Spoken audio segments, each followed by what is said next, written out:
ছোট সতীন ছানুমাল, তুই না বিদেশ যে কয় বছর থাকলি, খেটে আসলি, তার বিদেশ কি করতি রে বলতো?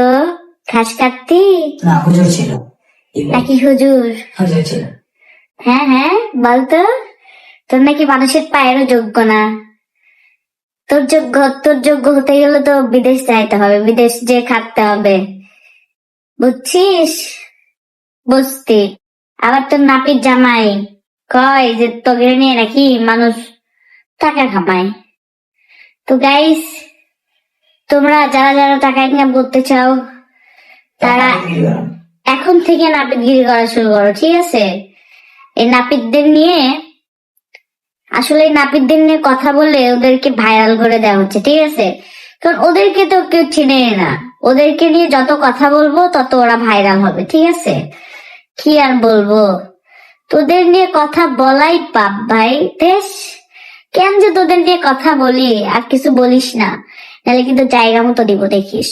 ছোট সতীন পূর্ণিমা ভেবলিকে নিয়ে তার ভিডিওতে অপমান করায় এবার তীব্রভাবে ক্ষেপে গেল ভেবলি মৌসুমী। সে জানিয়েছে পরবর্তীতে যদি তার নাম নিয়ে কোনো ভিডিও করা হয় তাহলে নাকি ছোট বউ পূর্ণিমার জায়গা মতো দেবে।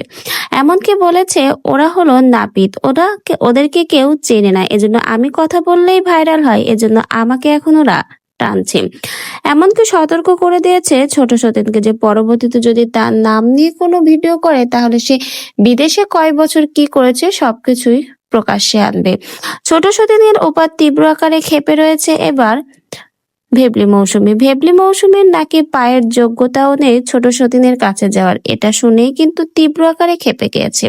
তাই তো এবার সে তার ভিডিওর মাধ্যমে এবার ছোট সতীন এবং তার জামাই নয়নকে ধুয়ে দিয়েছে। বোঝাই যাচ্ছে ছোট সতীন যখন ইঙ্গিত করে ভেবলিকে নিয়ে কথা বলেছিল যে অনেকেই আছে তাদেরকে নিয়ে কথা বলে ভাইরাল হওয়ার জন্য, কিন্তু তাদের যোগ্যতাই নেই আমার পায়ের কাছে আসার। আর এই কথাটা শোনার পরেই কিন্তু ভেবলি ক্ষেপে যায় এবং প্রকাশ্যে তাকে বলেছে এর পরবর্তীতে যদি তাকে নিয়ে আর কোনো ভিডিও বা কথা বলা হয় তাহলে ছোট সতীনের জায়গা মতো দেবে।